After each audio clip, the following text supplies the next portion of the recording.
And we're back with steady rotation. How we feeling this week, Queso? I mean, right now it's just another week, another day of surviving. Still been bumping, the house is burning religiously. Really? Yeah, I did actually also check out some of Alchemist's work, him with the Griselda boys. Mm-hmm. Gotta say, man, the Elk, the way he be chopping samples, Yeah. something else. You know what's funny? Like, it. There's been a lot of like big name releases this year, and we're still expecting, Donda, hopefully.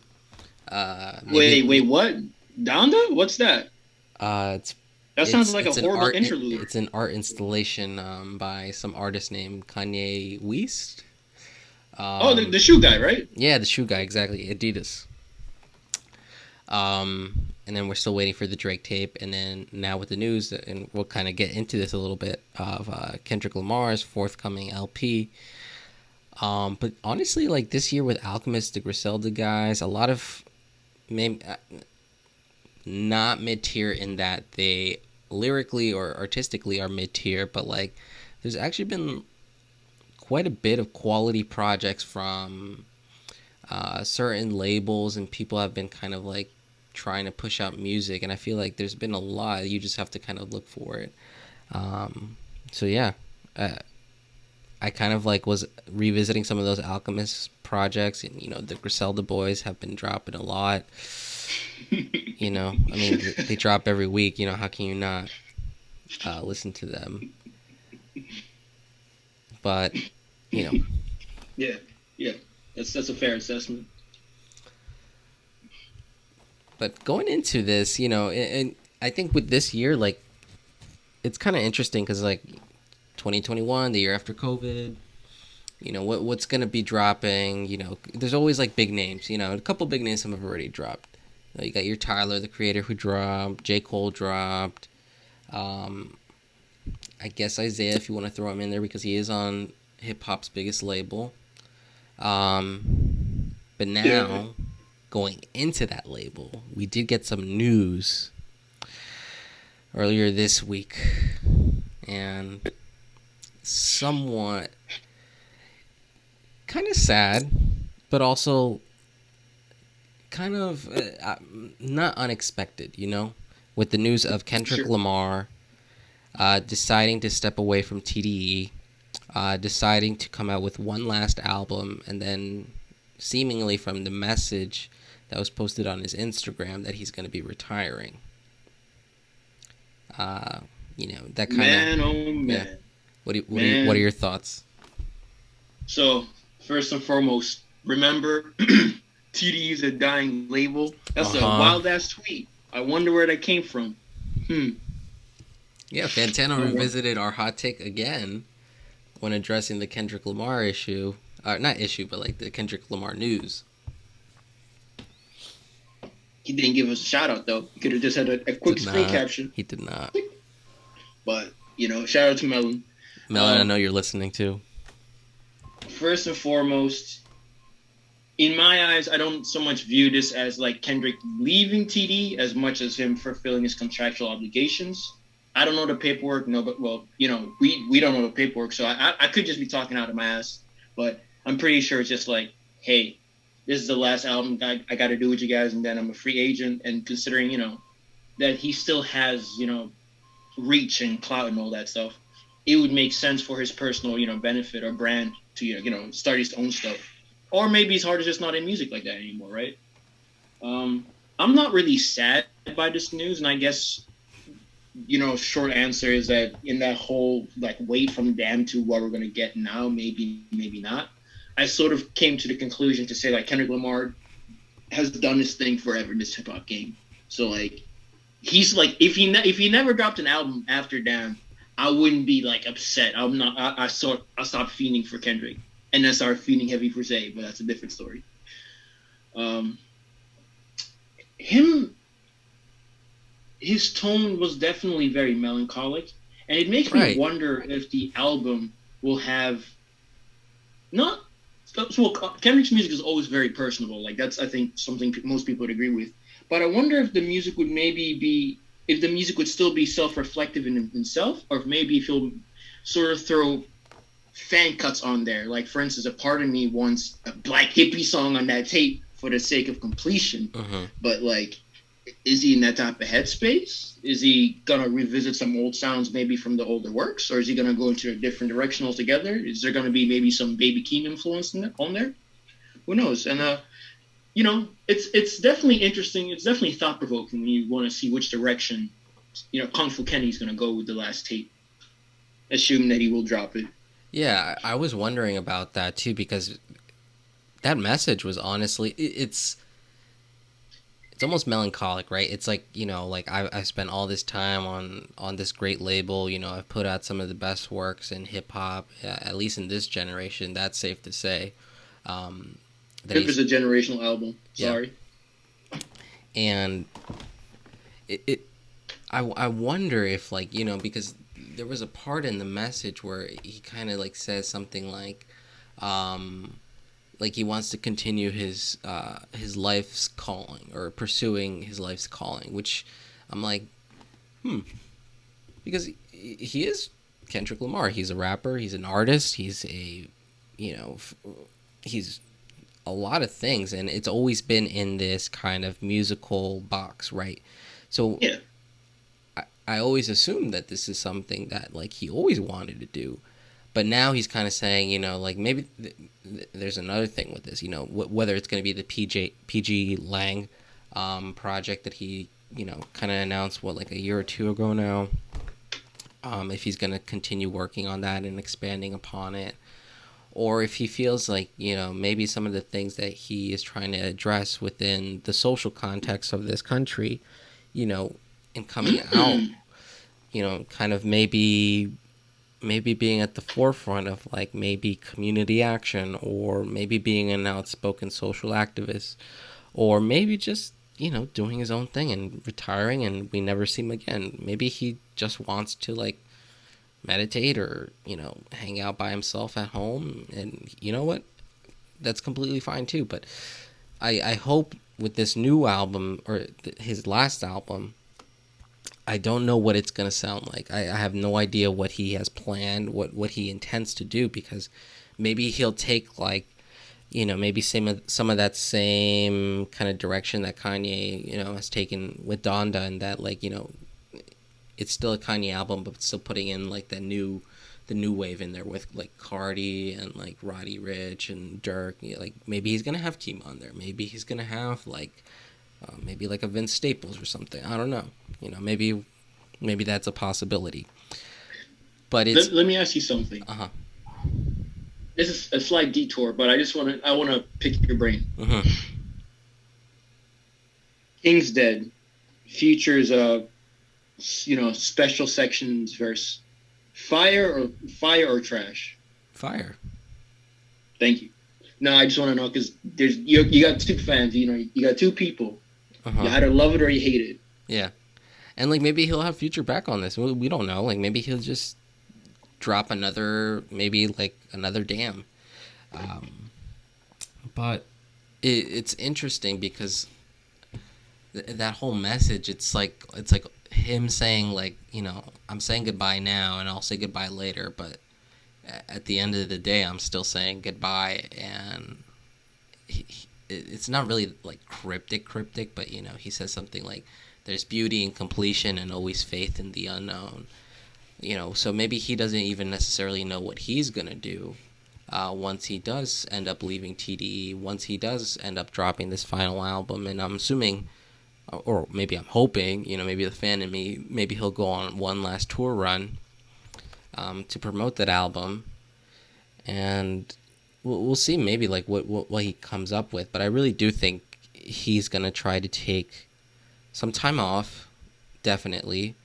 And then I feel like community action, probably still working within the LA area, probably doing something with the kids, doing something with schools, doing something with music, maybe incubating artists, maybe being politically or socially active, because he kind of he came at the right time during the last decade, and kind of broke the mold of like, and kind of in a creative way with To Pimp a Butterfly, and kind of highlighted like the black experience, especially like maybe in like in the 21st century, in that decade particular maybe. Um, and he kind of like popped the bubble, so to speak. So maybe he realizes that like his music is so much more than just music. It speaks volumes. It reaches a lot of people, and that's just him on the mic. What can he do? If he ends up, I don't know, maybe he might want to run for mayor or something, or like a senator, or maybe President Kung Fu Kenny. We never know. Hey, man. I think something that we as fans need to like remember or remind ourselves is that, these are people, these artists are people at the end of the day. Outside of the studio, they have their own commitments that they have to fulfill. Like it's wild, thinking about, for instance, going back to Zay, right? Fool's like a father to three children, like an 8-year-old, a 4-year-old, and I think a 2-year-old. Like he essentially has always had a child with every album release. And I have to sometimes wonder, like, so looking at Kendrick, I have to like wonder him now being a father. Being a father, I imagine him, I assume him married or at least with his high school sweetheart. Like maybe his, like it kind of goes back to those college days, right? Like what you wanted to do and be during college. You sort of I grow it, or at least you move on from that different phase. So I'm curious to see if maybe not that Kendrick's love for music is not in there per se, but maybe that sort of hunger or that drive has maybe lessened. And like you also mentioned, right? Like his discography is immaculate. Like Kendrick Lamar is definitely definitely top three of the past generation or this current generation, depending who you ask. And I would even argue and say he's like top 10 of all time if you really sat down. I think that you could make a strong argument for that because in terms of lyricism, accessibility, success within the financial sphere and all that stuff, I feel like he's done it all, or at least like hit all the marks at like an exceptional level. Part of me wonders if maybe Kendrick would still creatively express himself, but maybe in a different manner. For instance, something that always kind of stood out to me is like the music videos that TDE has. They like are they almost feel like movies, right? Like they feel very conceptual and visually very strong. I always remember like the music video for I.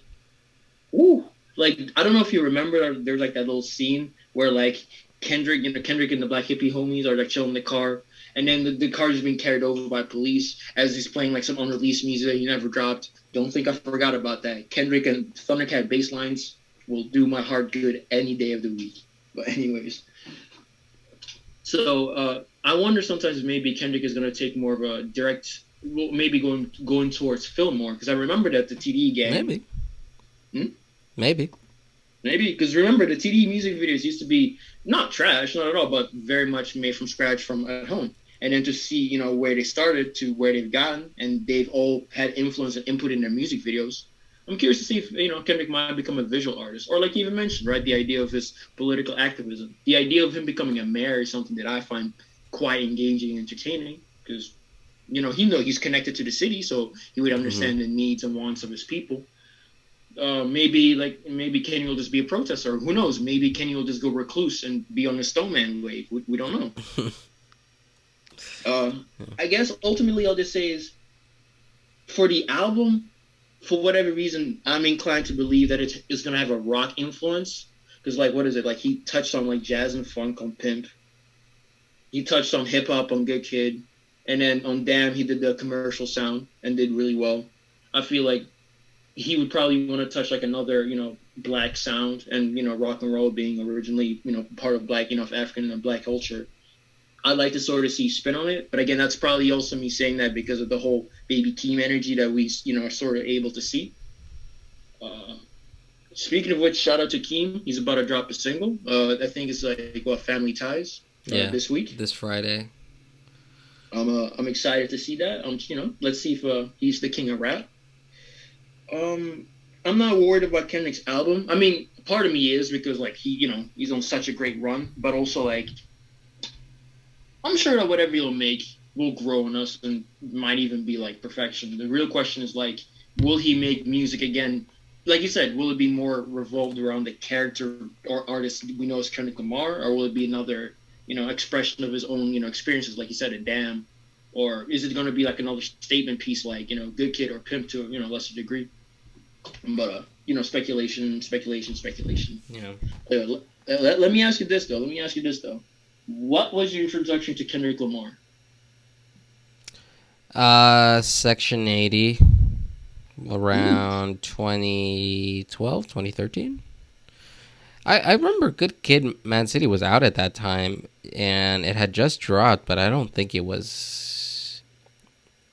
They did the whole single circuit, the single run, and it really blew up the album even further. But I yeah, remember it dropping, and realizing like, okay, like this is a great album, but you don't really allow it that time. Like once an album drops like that, that'll have like such a lasting impact. Some albums like that take some time to actually kind of come forth and actually realize like that superstar status of an album like that.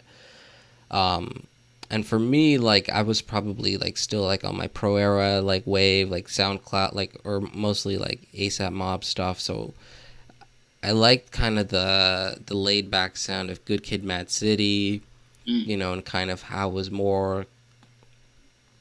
I wouldn't say melodic driven, but it's very, very vibey, kind of like reminiscent. If anything, Section 80 is the closest sounding album to anything that maybe something like Isaiah Rashad has ever dropped.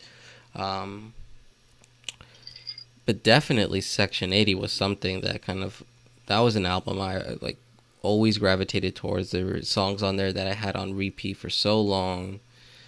Songs like Rigor Mortis and ooh, I remember just constantly like I know that beat is a little bit like just it's basically looped but you know there's something about the sound of that album um, that I just really like because I think that's just like kind of the sound that I was gravitating towards.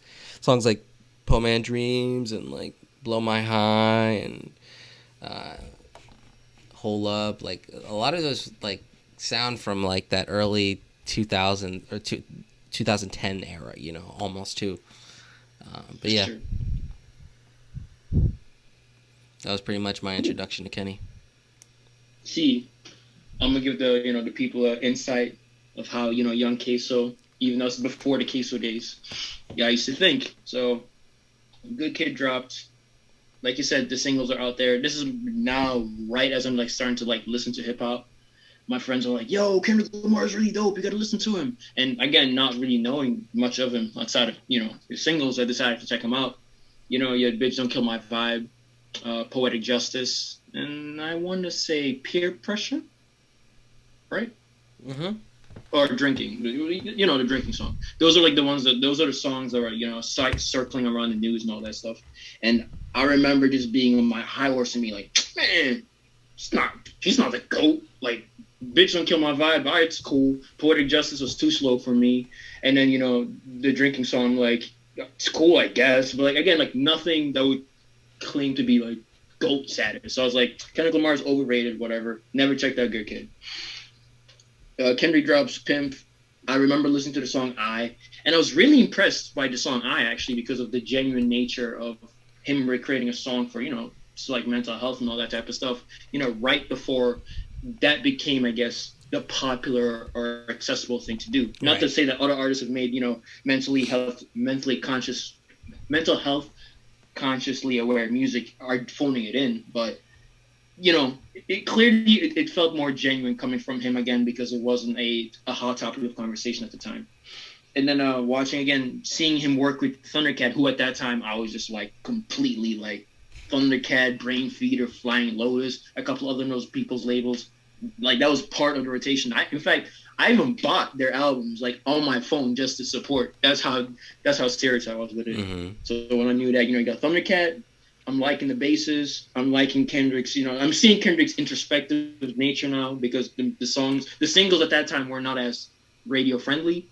I gave that album a listen, changed my life forever, became a hip hop head. Then I went back to Good Kid, and well, I didn't care for Kendrick's voice at the time, and to be honest with you, it still sometimes feels kind of grating. But I will say that Good Kid, Mad City. I definitely understand how that album can be like the soundtrack for like many of Oh people. yeah, Like, bro, that's the song with the homies. I was yeah. with the homie, bro. That's college days right there. Money Like Trees. what? Money Trees Then is you still my favorite song on that album. phenomenal. And then also like that song like I'm really really real. What, Like Real? when you so what? Real? Yeah, I'm really really real. Like Yeah. bro, because again at this point now I'm actually listening to the music. I have experienced a little bit of life. So I can connect to some of the songs more, and I was off of my pretentious horse to think like, oh, if I don't understand the music, then it must be good because Right. for whatever reason my brain was like, if the bars are so great, I can't understand them on first listen, even though that's Mm. it's a little pretentious to think. My opinion on Good Kid, I think that's his Illmatic. I don't. I again Do you to think me, that's Pimp his will best forever album? be. So what? You think that's his best album? No, Pimp is, in my opinion, his best album. Oh. However, I call Good Kid his Illmatic actually because if you look at the stories and parallels, Right, there's right. a lot of connective tissues between those two albums. Like that would be like maybe the only quote unquote point that I would remove from Good Kid is like it's not the most original album as a hip hop listener, Mm-hmm. but like the way he went about it was phenomenal. And also, Yeah, yeah. Come on, bro. Like, yeah. No, it's definitely Kendrick's version. Like, yes, we've gotten that whole like, let me take you through my hood. Like we've gotten countless albums about that, but Kendrick's version of that is he cemented himself as like at that time as one of the top rappers of his generation, and like I. My memory's a little hazy, back then, who was on that good cushion alcohol, but I think if I'm looking at this correctly, album dropped in January of 2013. yeah, you got it. Um, Like late January. Yep. right. And then it started building up hype in the summertime, which I think this album is like very like it's a very Cali album to say the least. But when you have it also coincide with the summer release and the festivals, you it was like the perfect recipe.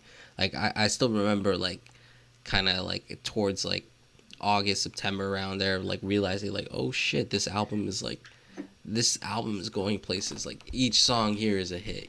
There's so many songs on here that were like countless like times that I've like replayed them and I understand like some of these are definitely like they had like that radio play, but like how could you not have this on radio? Like Bitch Don't Kill My Vibe, Backseat Freestyle, Money Tree, Woo! Poetic Justice, Mad City, Swimming Pools, even like the bonus tracks like The Recipe, Compton, Now or Never, like Hold the phone. Hold the fucking phone.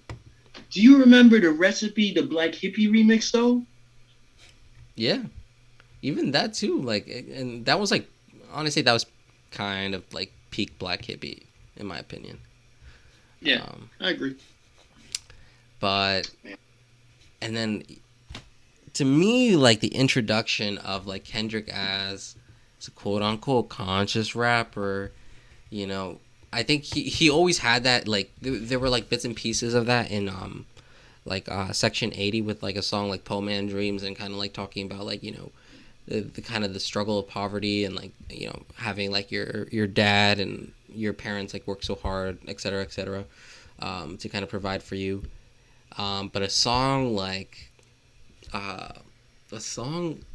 Sing About Me, I'm Dying of Thirst, like holy shit, like especially like to throw it in on, and not to say like commercial is bad or popular music is bad, You can. but You like can do that. in the context of Good Kid, Mad City, like there is like talks about like mental health and like addiction, like with the song like with Swimming Pools and then you get a song like Money Trees and all these other songs that are kind of like that radio play, the singles. But then you have a song like Sing About Me, I'm Dying of Thirst, and you're like holy shit, like he's kind of like telling a story, and then like he's telling it from different perspectives, and it's like has like that beat switch, and I don't know, man. That song, like I always Don't forget those vocal recordings too. Now, the vocal recordings. Was Maya Angelou on that track, right? hmm? Who? Maya Angelou, or it wasn't. She was throughout the album. She was the lady like speaking like in front of the Yes. fire. Oh yeah, no, yeah. She was there as a part of the skits. Yeah, I heard yeah, her once say 2 or 3 times. Yeah. yeah. I called her Granny, but yeah. But it has like the element of like her, like she's such like a prominent, like R.I.P. to her, but like she was like a prominent like American, like just this figure, and to have her on this album kind of like speaking about maybe like religion, just kind of like talking from like that grandmother perspective, that matriarch, like watch yourself, like you better pray, we have to pray, to make sure of all these things. And like I don't know, that album, like now that I don't revisit too much, like in terms of like playing it through like Mm. all like the whole way, but now that I'm talking about it, like I kind of remember like how high I held it, like as an album, like back then. And I feel like it should be more appreciated, because I feel like it got overshadowed by To Pimp a Butterfly a little bit. But it's also, it's been what, like 8 years, almost 9 years now since that album dropped. It's been about like 8, like 7, 8, yeah. Yeah. But like, I don't know about the word over. Well, okay. You remember, right, when Pimp Mm-hmm. came out, that like people weren't fucking with that album like whatsoever, at Oh least no. on a commercial Oh no. level. So what? Oh no. They weren't, and I remember that very too, because I don't know if you remember, but he used to go on tour, with the album, go figure. But I remember that he ended up not canceling, but he ended up no longer performing the songs on on Pimp during his like tours, which is indicative that the music is not, I guess, resonating with the people, at least in the sort of traditional sense, right? Mm-hmm. And I get it, right? Because ultimately speaking, like, if you're not into that jazzy, soulful, black sound, for lack of a better term, yeah, the album can maybe sound a little bit heavy-handed. Now, again, for someone like me, it's kind of like my perfect alley, honestly, and the writing is still as impeccable as ever. Shout out to you, shout out to shout out to the song "Mortal Man." Ooh, man, look, going back to memory lane, Kendrick Lamar, I think, is an inspirational man. Just thinking and reminding myself that he used to be a kid that stuttered back when he was like in middle school and high school, and forced himself to like get out of that habit by writing and rapping, to becoming literally one of the most iconic artists Yeah. in American music. Is just it's a beautiful thing to see. And despite him despite this chapter either closing with TDE or him just no longer doing music or whatever the case may be, I want to salute that man for consistency, the creativity in his pen, the willingness to share a message that's bigger than bigger than him, and also as someone who at least perceivably feels to be moving in accordance towards how he wants to, not how he wants to be moved, but he moves in a very honorable manner, if you know what I mean. He doesn't really, you don't see him doing too much beef stuff. You don't really see him like commenting on stuff. Like I think he understands the idea of like everything that I know, that like keep it to the music, Yep. keep it to the music, and that's something that, especially nowadays, you have to be appreciative of that. Artists that can remember or remind themselves like, hey, I have my thoughts and all that stuff, and that's cool, but like that doesn't mean I have to share them all the time. Right. Maybe some other members on the TD label could take a couple of notes.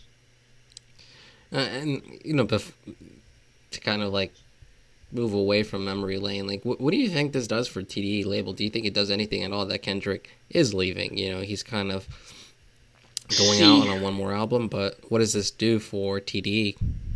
so remember episode 1, you guys. In my opinion, TD had to go 3 for 3 in order for them to maintain that Mafia of the West status. So far, they're 1 for 3 in my book. Zay delivered. let's see if Kendrick delivers. That's that one I'm not really super concerned about, and then we'll see what SZA does. But the fact that Kenny's leaving sort of puts TDE in this weird predicament where I think that TDE will forever live on, or not. Okay, forever is a strong word, but I do think that TDE will be able to exist for many years, even decades. Honestly, as long as they do their paperwork right, they should be fine. But I don't think that they're going to get themselves another golden goose like they did with Kenny, or at least not in like the realm of hip hop. I think that they've had extremely great success in the R&B realm with SZA, and Sir to me is one of those like assassin killers of like he's one of the best R&B dudes out there now. But because I'm not super tapped in that world, I can't say that unequivocally. So to the R&B fans, please comment down below, let us know, or text us or whatever. But yeah, I just think that TDE will never, quote unquote, reach the same heights as they did with Kendrick. I think at quote unquote at best, if I had to sort of like, use an example, I'd say they might get another Schoolboy situation. Like I do think they'll have a scorching album on that label for sure, or at least like an artist like Zay who will have a dedicated fan base. But in general, it's a closing of like TDE as like the conglomerate. I think now just TDE will, I think, now just be remembered again for a place that hosts great talent, but no longer like have that commercial appeal or that sort of universal like, oh yeah, TDE, because they lost their golden goose. Yeah, I don't really know, and I guess time will tell. Like, what kind of impact Kendrick's departure from TDE is gonna have on this label. But all in all, I mean, like, those albums are still under TDE. They're still being played. They're still on the top 200 Billboard. Like they'll be eating off of Kendrick for years to come. I don't necessarily know if it'll hurt them, but to kind of have someone as big and influential and recognizable as Kendrick leave the label, I think that's more so of the question mark there. It's like, is someone going to come up to the plate? Is someone gonna fill that hole? Does that hole need to even be filled? Like it's hard to like find another Kendrick Lamar, and I think they did get lucky with the Golden Goose, in finding Kendrick and signing him and having him produce and rap, or not produce, rap over, rap some of the best albums of our generation. But I don't know if anyone's really going to have to fill that role. I don't know if that's really maybe the angle the label's looking at it now. Like, who can we sign, or do we kind of focus on what we got and try to elevate them? I don't know if they're really. I don't know if they're really too concerned about that. I honestly think like if this is how it was going to go down, then they have to let Kendrick go. I'm sure that went down as as amicably as it could have. Yeah. No, like it definitely didn't feel like bad blood from his post or the one from Punch. Yeah. I guess what I will say, right?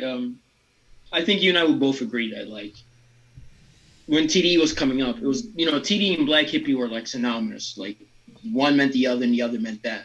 So it definitely, to me, felt at least that they were kind of moving quote unquote together as a unit. Obviously, they still had their own fan base and their own music, but there's clearly, again, I think that any person of you associated TDE or any of the members with Black Hippie. Again, and Kendrick, blew the fuck up with Good Kid and sort of was able to reach superstardom. Like, I don't think anyone particularly foresaw that happening, or at least not so explosive with the specific album. Not to say he hasn't done his work, but just saying like the conscious kid from Compton, he ended up reaching these levels. How, Sway? How? So I definitely think that not messed up their trajectory, just much like just modified their plans. One thing that I guess I do want to like take note on Kendrick's significance on TDE's trajectory has always been kind of that, and this is a point, it's like a point that one of our homies made. Shout out to Captain Kirk. Is that like, I don't know if you ever noticed, but like Kendrick Lamar's albums have sort of been the blueprints for everybody else's album on the label. Remember when Good Kid comes out, an introspective album, very much involved towards what's happening around the city, in this case gangster violence. And then You get Schoolboy dropping Oxymoron, which has, again, commercially viable music on there for sure. It has an honest track on there. Remember the prescription drug songs? Prescription drugs, show me love, and that one. Um, and then also Absol going with the more commercial route when he dropped These Days. Then you get yourself an experimental album with, Pimp, and then Schoolboy dropping Blank Face. I think was, at least instrumental and excuse me, at least instrumentally speaking, his most like, diverse or like interesting album. And then and then with Damn coming out and being such a big hit, seeing that they have attempted to recreate the formula with mixed case of success. I think that Redemption by J Rock was a great use of the Damn formula or blueprints, and I think that an album like Crash Talk was not. And you could even see it in like New Beginnings by Reason. Don't sleep on Reason. But yeah, so seeing that they're gonna lose their golden goose, I'm curious to see what strategies they're gonna like employ now in terms of like how to navigate with their current artists. Me personally, I want them to cultivate their current talent because the Black Hippie members are, they're not getting younger. Like, I'm sure that at this point, like I said, they've done what they want to do doing rap. They might have their own families to take care of, and hip hop or rapping might not be the number one priority. But like, what about like a Reason if given the proper resources? What about a Zachary, given the right resources? What about a Lance? Get him out of the cave. I need that man's freedom. But then who knows? Maybe they'll just say, quote unquote, we're not wash our hands, but we're just gonna bring in a new generation and see what they're gonna do with that. But for me, I would prefer it if they would focus on the artists that they have. But I do understand that these artists that they have right now, either of them have, as big as aspirations of wanting to be the next Kendrick Lamar in whatever respective fields they are. And you can't blame it because everybody has different goals. Like as Zay fans, you and I both kind of recognize that Zay is cool. He's just chilling. He's making the music he wants to, right? And he just happens like he definitely lucked out by being on the label that he was, if you know what I mean. It's not through consistently putting out music. It's definitely not through consistently putting out music that he has amassed the fan base that he currently has. But hey man, the Golden Goose is gone after this one. Let's see if TDE is gonna, focus on the people they have now. They're gonna add more people. If they're gonna add I Am Doshi, I'm here for it. She might be the next star. Honestly, she definitely got some flows. Maybe Cal Banks will be the next Kanye of our generation. Yo, Cal Beasy. Look, all I gotta say is I enjoy that man's production. I need to check out that mixtape he had on SoundCloud. But I'm excited for Cal Banks, man. I'm excited for him. And like I think with the rollout for The House is Burning, and even like the whole, what was it, like the visual experience or the like creating it to like a visual album, maybe that's one indicator of like maybe what TD is realizing is like, okay, like we got to work with what we got. Isaiah for only selling X and X amount of albums, right? But we're still like trying to like have these pop-up shops. We're still trying to have these meet and greets. We're still trying to like support our artists and kind of not only in a financial sense but like in a creative sense, because like I think that whole album experience or the visual album experience, that like aired like a week ago now, 2 weeks ago. Yeah. I think that was great for Isaiah. Like it and it's awesome to see that from a label kind of supporting them. And like I think this might go into like maybe, what are labels doing now to kind of support their artists, after kind of this past year and a half in what kind of COVID has shown us. Like how much are labels loosening the leash, so to speak, in terms of allowing artists to kind of take, the initiative in terms of like what can they do to kind of create maybe hype or create different avenues in terms of like something like a visual album, something like promoting their album like on their own, like via social media, because now I think COVID has shown us a lot, like in terms of like what can we do now that like concerts are kind of like, they're kind of iffy right now. Now we're seeing with like the Delta variant, like a lot of things are getting rescheduled again, so what were some of the positive takeaways, from the past, year and a half because of the pandemic, and how are labels maybe like shifting or like readjusting their focus to kind of like work with their artists and still continue to promote them and get the most bang for their buck, so to speak. So I mean, first and foremost, shout out to that 360 deal. We eating off of everything these artists are doing. That's what the labels be saying, rubbing their hands like Birdman. You know what it is. But all jokes aside, first and foremost, 2020 the last year, many concerts canceled, many plans forgotten, loss of time. I will say first and foremost, one thing that I really want to shout out is, the human ability to adapt, or, the ability to sort of, grow out of struggle, right? So like I said, because the traditional avenues of making money, which I would associate primarily with concert going, were no longer viable at that time, artists had to, figure out a different way or means of making that bread, or, figuring out how to bring food on the table, because they're not making as much money from, what is it called? They weren't making as much. Obviously, they're not making the most money out of streams specifically. And if they're not dropping albums within that, COVID year, because maybe they were not aware of, how the sales would do, they didn't have the ability to get, like that next quote unquote big lump sum of money. First and foremost, I just want to give a shout out to, the Versus people.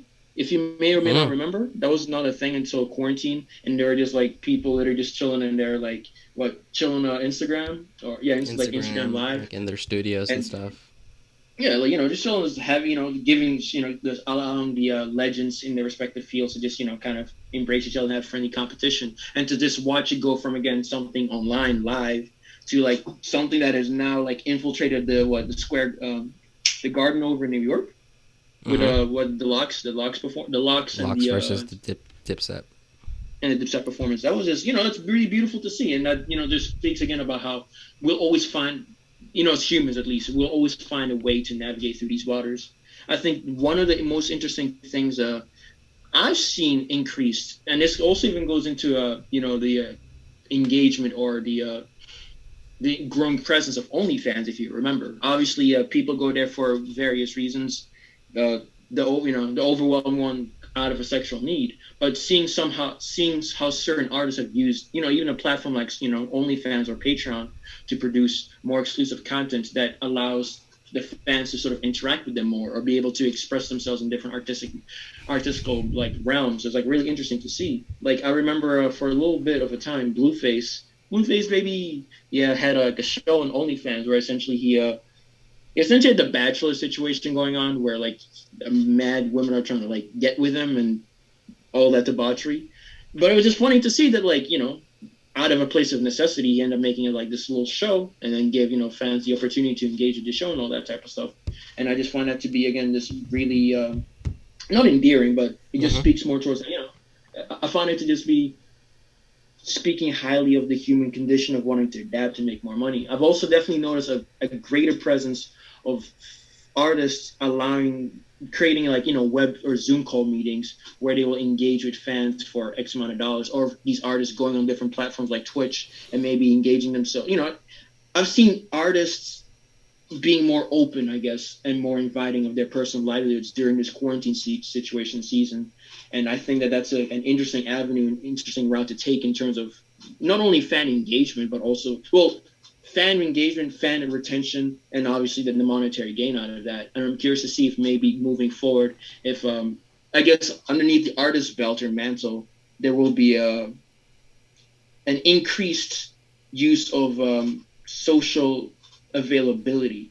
And it's funny because I say that, while complaining earlier about like artists kind of like doing the most on social media, but it's just to say that there's nothing wrong. And again, like I'm making a commentary on what's publicly available. So in the end of the day, it is what it is. I have no beef or issue with an artist, ranting about whatever, ails them, however superficial or important it may be. But the idea or the fact that, hey, I like you, you like, hey, I like your work. You guys help me, allow me to make a living off of this. Let's engage in something together and have this social bonding experience. I just think that's a very interesting interesting route. I found that to be a very interesting, transparent route because I guess usually we would associate that in a concert setting where the performer would perform and the artist would, feed off the energy of the crowd and the crowd would obviously feed off that and have that nice symbiotic relationship. And seeing that relationship continue despite the situations that have changed is just interesting to see. And that's my long rambling take. What about yours? No, I kind of agree with the whole technology, social media engagement. I think now that people can kind of do that from on their own accord, whether it's going on Instagram Live, whether it's going on Twitch, whether it's just going on Twitter and, you know, getting into, discussions, or I think they're more so arguments, but, that's just my opinion. But yeah, I think it's all part of like this. And I don't even know like if necessarily like, yes, I think the pandemic definitely helped in kind of speeding up this process, but I feel like this was always going to happen, in one way or another. This was always the plan, or the way that the evolution of like getting your music across or getting your brand across, right, to your fan, and growing your fan base. The only thing that I am a little worried about is like, album rollouts, and kind of like what are we going to do in terms of, if we go into another like lockdown, like are we going to have to wait another year to get, more quality music, because artists want to hold on until, they can release their music for the festival circuit and for their own tours. um I think that was probably the hardest thing about the past year and a half, is that having to kind of like just not get any music and kind of sit at home and like just replay shit that you've already been listening to for so long, and waiting for more people to drop, or waiting for people to announce, and waiting for people to announce album cover art. It's like that was the only part that I really didn't like. Um, but I think this kind of opens up the creative like juices for a lot of these artists. Like somebody like Blueface and Tyga, like I don't know, I don't really know how much it really helps their music sales, but like the fact that they can still profit off of like, we don't know how for how much longer either, but profit off of OnlyFans. I know you be paying, bro. I know you tapped in. Yeah, I'm subscribed to Tyga and Blueface. Yeah, man. Um, You gotta support. You gotta support the Kings. yeah. But even with these kind of like collaborations with like McDonald's, Travis Scott, and I know he's not really hip hop, but like J Balvin, popular Latin music artist, and now Saweetie, like, and still expanding on their brand and still trying to like maybe like get that check from McDonald's, but also like maybe they're also thinking about themselves as well. That's kind of in a way kind of creative. I know that those meals are kind of just like whatever, like it's Yeah, literally I know nothing what you mean, but special. it's like, yeah, it's like, hey, here's my take on a classic. Mm-hmm. If you guys want to try it, give it. Yeah, I know. Like, it may not come off as artistic, but it could still be a form of expression of, Yeah. weird way.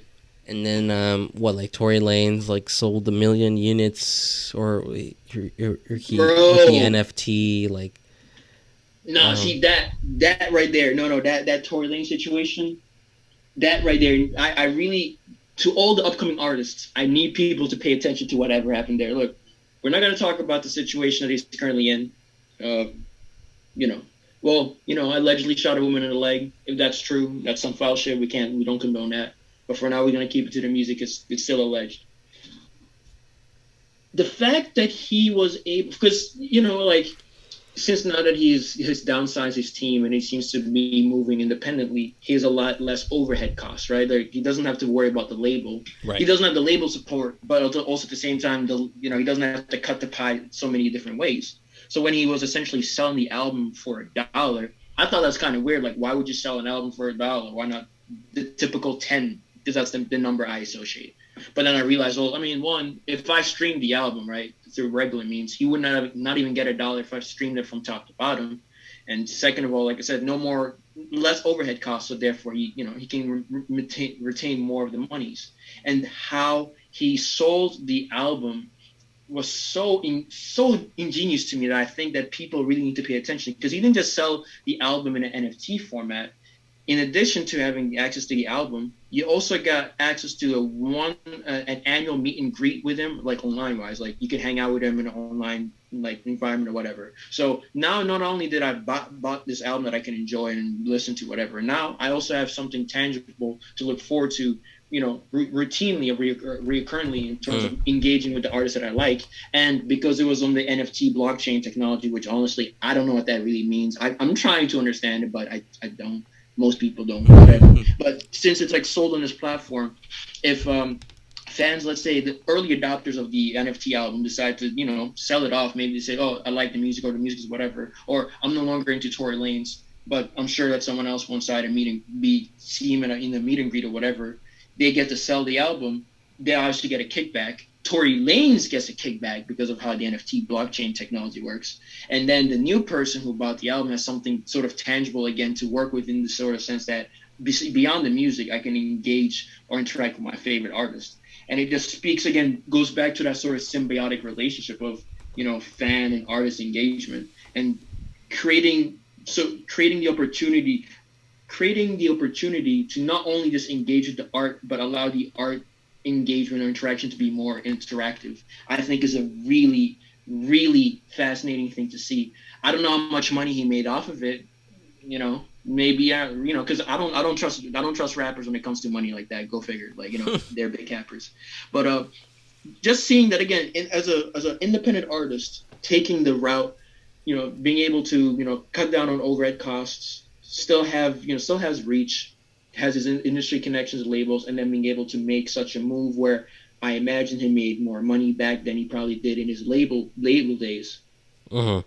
It gives me hope for the entrepreneurial, independent artists to sort of, again, like I said, have a go-getter's mentality and think outside the box of how you want to repackage, the content that you're selling. Because if you want to go down the street and hand people CDs, say check out my mixtape, I'm sure someone will do it. But like, bro, I don't have a CD player. Do you have a CD player at home? Hell no. Like maybe a vinyl player, but not a CD player. And then, or even like when they say like, hey, like, take my USB stick. I'm like, bro, like, I don't have my laptop on me. Like, give me a link or something, And or I like also the don't want QR that code. malware. So it's just to say that, like, like I said, the industry's changing. Mm-hmm. Less gatekeepers. More technology means more routes and resources. It's definitely getting saturated, which is also an unfortunate part. So unfortunately, talent alone won't really get you up there. And not to say that was always not the case back then, True. but it's definitely much more apparent now that it's more about likability. Because I'll even say that, like I said, we keep talking about this artist fan relationship or engagement rather than the art itself. And that goes towards the overexposure, but that kind of goes back to human interaction and art in a sense, right? Mm-hmm. It's just it's a very fascinating time. That Tory Lane situation, I really want Stoneman and other independent artists like look at how he did that because you might just be able to make money out of a means that you don't didn't think of because I think the most dangerous part is having artists say I want to be on a major label because I don't want to do the work or not even that but that's what used to work or that's what has been presented to me should work. Let me do that. And then they're on a label and Right. they realize all the commitments and X, Y, and Z's that involves, and they weren't necessarily cool or down with all that. Yeah. You know. And I think Now, not everybody's. Sorry. No, go ahead. Go ahead. Not everyone is going to be. Not everyone is supposed to be an independent artist. Not everyone is supposed to be like the superstar or whatever. But knowing what you want, doing some research, and then finding the resources to help you, could do you some good. Yeah. And I wonder, like, if this really just happened because, we all know, like, a lot of artists make their money off of their tours and going to performing at concerts and festivals, and couldn't do that necessarily last year. So now it's kind of like. I mean, you could down south. Shout out to clubs. I mean, true, but, like, still, like, you couldn't. The potential to have a full world or U.S. tour run was very limited. You could probably play like Florida, Alabama, whatever, but you're missing out on bigger markets like Cali and New York and Chicago. But it's besides the point. it's interesting because like I wonder like what kind of artists are gonna like actually take the opportunity to kind of be creative with this, or like what are you gonna do, like I to create like your fan base or create more hype or engagement, because I'm thinking of like groups like the Suicide Boys, right? Like they have a cult following, right? Is this going to benefit them at the end of the day? Like, or can they even grow their fan base even further? You know, from this perspective, or will somebody like Moneybagg Yo, who has sold over close to 800K, he's the highest, he's the artist with the highest selling hip hop album of this year. I don't know anyone, you know, who listens to Moneybagg Yo like that. But it's also like, you know, like the potential for there is like also like maybe he's thinking about like, okay, like I'm close to 800K. Like, can I really like up the ante here? Can I do something else that will kind of like stop giving money to the labels and start giving more money towards me, you know? And from that perspective too, like I think this, in this day and age, like it's gonna, the result of this pandemic is that people are trying to kind of like be creative about the money, and you know, if it is fan engagement, you know, I think we're speaking from that perspective because we're fans of hip hop, but ultimately I think artists, they do love us, they love that we love them, but they also love the money that we give them, you Yeah. know, the attention and the followers and everything, which is fine. You know, that's just capitalism. You know. I mean, bro, like even going back to Donda, right? Mm-hmm. Yeah. Just hear me out. Just hear me out. What if Kanye, in his power trip right now, recognizes that he will make more money from the album in this sort of touring situation he's doing now that he's be doing across America than his traditional album, than the traditional album sales. I'm sure he's probably looked at that. I just think he's too much of a creative genius to care. You know, and He's the I'm Walt kind of Disney saying that guy. half sarcastically, half not, but um, yeah, But you I'm may sure. agree. I'm sure. Like he probably is profiting off of, you know, off of these live stream events greatly. I mean, yeah, like 3 million Apple people Music, tap in. The people that go over there to the spot to buy $50 chicken, like it's a nice little profit. $30 See, for chicken tenders. Yeah. I think something that I saw recently in a Vince Staples interview. I believe it's the one on Drink Champs that he really made an interesting point. Is like, notice how you know, let's say an album gets streamed 1 million times, right? Mm-hmm. That will probably equate to about 4 to 6 thousand sales, give or take. So now, if you said like, oh, you sold like 6,000 units, in the music game, that's you're not doing too that. Those are smoke perk numbers. Smoke perk numbers. Excuse me. You're not doing too great. But if you reframe it to say that I have 1 million people around the world or wherever marketplaces that are willing to engage with my product and my art, how can I, translate that engagement in towards X, Y, and Z's? And now it's weird because obviously, like you said, now it feels like the artist is pimping the fan base. But as long as quality, as long as quality content is given, the relationship is transactional. That's completely fine. So just even reframing to looking, instead of looking at streams in the conversion of back to album sales, just looking at, hey, these are potential buyers of something else. Like maybe these people would engage with my merch, maybe they want to engage with my visual content more, maybe they would engage with and again, obviously whatever you want to do must to stay within the brand. Like I remember one time, you remember Schoolboy Q when he was on his bucket hat wave? Right. You never sold like a bucket hat line, which to me was like a little bit weird because like it made perfect sense. But he was like, nah, like I'm not, like that.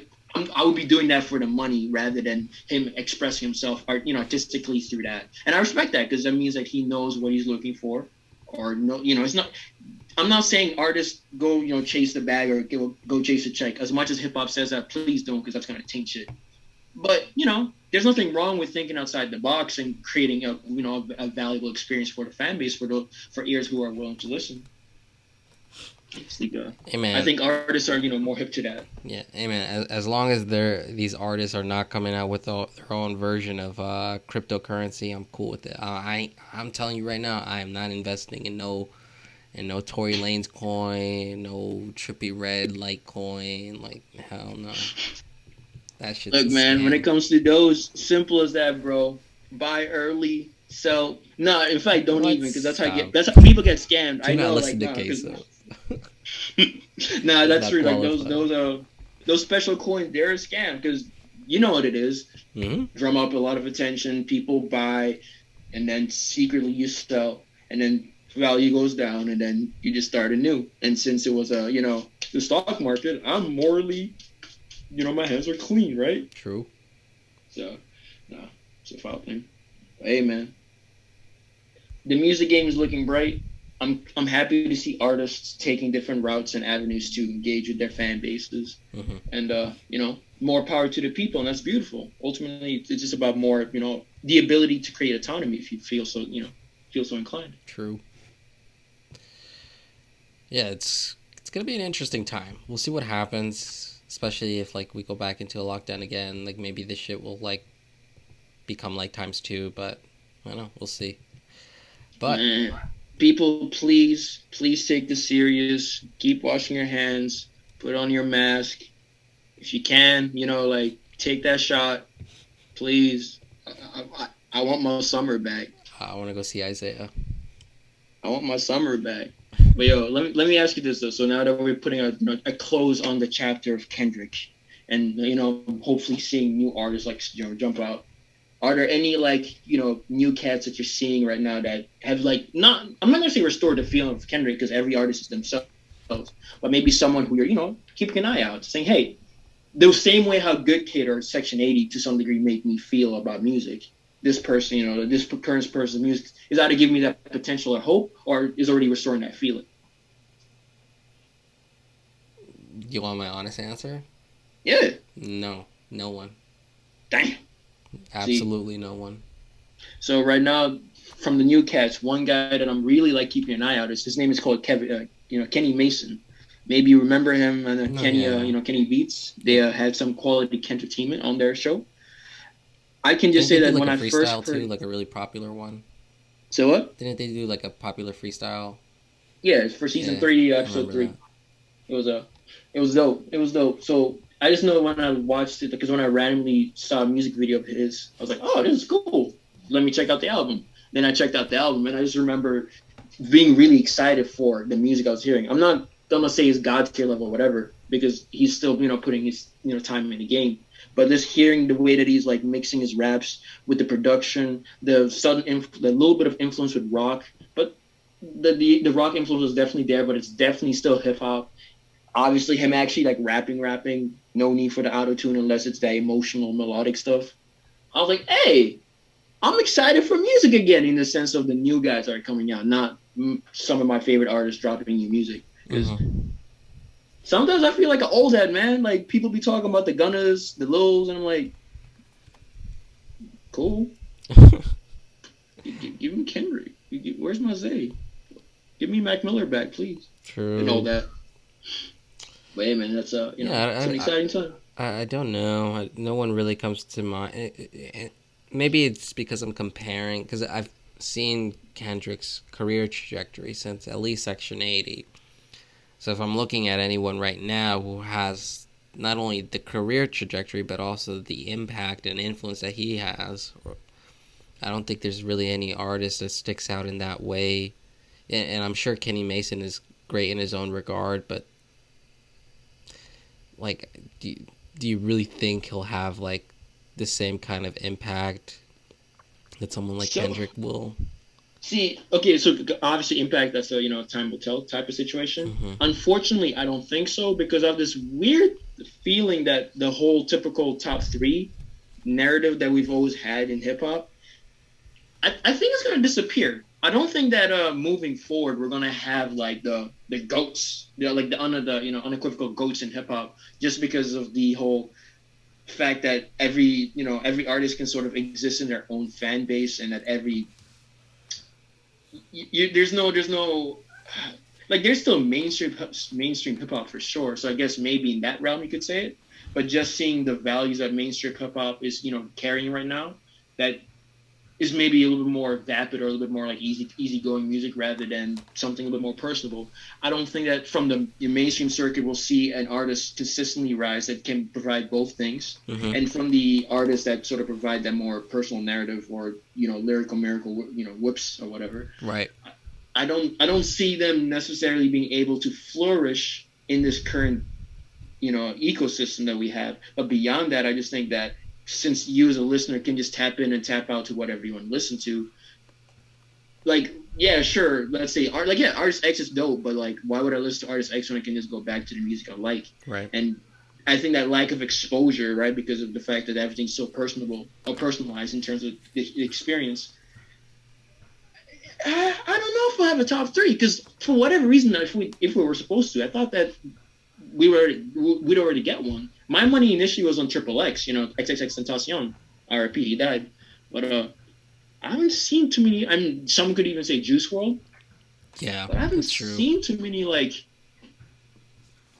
potential candidates. And Kendrick, J. Cole, Drake, they've been in that conversation piece at least 5+ years, if not 10. So it's like you'd Yeah. think that their children or their offspring would not their kids, but like those artists that they influenced it would now sort of come up. So And I think really the last person we got like that was like Travis Scott, and I know he's popular, like super popular now, like, but straight up, like Days Before Rodeo, Owl Pharaoh, those are so long ago now, like where I almost consider him like yes, he's in the mainstream, but I wouldn't consider him part of the new wave either. yeah, I know what you mean. And Yep. like I think Juice World probably would have been it. And but he passed away unfortunately. But I also think like hip hop is always like top heavy in terms of like because we always like to focus on album sales. So who's popular? Who sells the most albums? Who gets played on the radio? Now that it is popular and it's mainstream, I think we think about like who's the number one, and we always like go to like someone like Drake or now like Travis. I know he doesn't really consider himself hip hop anymore, but like Post Malone. But I think there's so many artists now, and like this, and this is not saying like what I said earlier, like based on their abilities, but like in that middle tier, people who are accessible, who can have like pretty successful album runs and rollouts and kind of have decent numbers, like think of like Brockhampton, think of like Tyler the Creator, think of like the Griselda Boys, Freddie Gibbs, JIDK, like all those Dreamville guys. Like there's a lot there, like in that, like kind of just like people, like a lot more artists now that are like I feel like they're all sharing like the same pot. And maybe it's hard for people to kind of shine on their own now because the playing field is so wide now. So like you have all these great artists, and you can kind of like gravitate to any kind of part of that field and get what you want. You can go to someone like Tyler to get like that production, or you can go to somebody like JPEG Mafia for some of those weird bars and kind of like that abstract kind of hip hop. You can go to like Vince Staples for some of that gangster rap, but in a contemporary sense. You can go to Isaiah Rashad for the vibes. Like you can go everywhere now, and I think everyone's kind of sharing like the same piece of the pie now, and maybe that's I don't want to say like it's holding anyone back from becoming like who's the next GOAT, like you said. I think it's almost like not relevant anymore because who kind of comes out on top now I think is based on album sales. But like, do I really consider Drake to be like one of the greatest of all times? Like commercially probably, yeah, but like I'm not. Ask me which metrics we're using. That's all I gotta say on that one. Exactly. Ask me. I think the metrics now, like we're considering it a lot more, and people get huge and famous now every day. It seems like, even going back to like Moneybagg Yo, like I'm not even saying anything bad about him. Like, props to him, but like, who the hell is listening to Moneybagg Yo? Like, I need to meet these people. Who the hell is listening to NBA YoungBoy? I I'm feel not you I'm one not thousand shitting on percent. them. Like NBA YoungBoy's got some hits. I'm not gonna lie, but maybe I just need to go around the country or some shit. Cause like, I don't know. I definitely agree. Like shout out to Moneybagg Yo. Like every song I've heard of him Nah, he sounds I tough as definitely hell. understand his appeal. Yeah, So what? he sounds tough as hell. Like it does. But like yeah, when I heard like man's like past 500,000 sales, I'm like way past. He's closer to 1 million than 500,000. I'm like like that's why that conversation right about stream like sale retention versus first week sales is sometimes one of interest to me because Cole album was like number one, but if the album just drops from number one to like I don't know like nothing, then obviously the people aren't really rocking with the album like that. Versus maybe the album that's steadily in the top 10. That reminds me of a Rowdy Rich, if you remember. There's a the Bucks run. Woo! That man made a killing. I remember the whole Selena Gomez Justin Bieber situation. That was funny. Oh yeah, I forgot about that. Yeah. But look, man. Again, RP to Kenny and TDE in the sense of that the relationship changing. There's no beef, no bad blood from what I can gather. We're both excited for the new tape. I want a Black Hippie track on that song album so bad, but that's the inner fan in me. Artists, there are a lot more tools available to you. You can do stuff the traditional way or not, as long as you just keep it authentic with your artistical expression. People are willing to listen and engage. One thing that I'm very happy about to actually notice is have you ever noticed how well do you remember vaguely like in the SoundCloud days when like labels used to like drop like random songs of a respective album on there, but then like they would not make any money because SoundCloud was a free platform back then? I don't know if I was tapped into that whole process, to be honest. Well, anyways, SoundCloud is a place where you'll be able to listen to music for free, and hence YouTube Music, or YouTube at the time, because we didn't have a music division yet. You didn't really go to YouTube to like listen to, I guess, current albums. You'd go there for album rips or older stuff, older works, but not like an actual avenue for current ones. But streaming took over, and they said, "All right, well, look, people like to listen to stuff on YouTube. Let's do it." So then they just, dropped their songs on YouTube. But I always find it to be annoying that, like, YouTube, which is, again, predominantly a visual medium, it's a video site, didn't have, like, cool visual accompaniment with the songs. And I'm not talking necessarily about lyric videos or music videos, just, like, a little something, maybe like a repeatable GIF. And sort of seeing this transition from, like, 2018, 2019, where now I'm seeing that albums are being dropped with a nice visual, like a little nice visual GIF on YouTube, and even now on the streaming platforms like Spotify. It's just kind of cool to me just to have that extra, personability of saying, hey, just because we're dropping music doesn't mean we can't do it in an interesting way, Yeah. And as a fan, I can always appreciate that.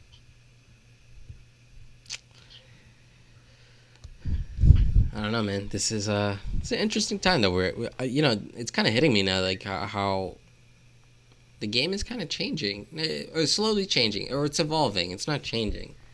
I think it's more so just evolving. Who knows what we'll be doing in 10 years in terms of like consuming hip hop and shit like that. How artists are going to be engaging with us. Who the hell knows at this point? But yeah, something to think about. Let us know what y'all think in the comments and the DMs. Let us know like where you think hip hop's going to go, or music in general, honestly. But yeah. This has been a steady rotation. We appreciate y'all listening to us week in and week out, and sticking around with us. Let us know what we got right and wrong. If you fuck with us or not, we'll come back at you too. Just know we're not gonna stay silent on the social media or in the comments on YouTube. Also, Melon, please give us the free clout, please. He's profiting off of us. We love you, though. True. Right, that was the week review on The House is Burning, but we love you, though. But this has been Steady Rotation, and we out. Pew. Peace.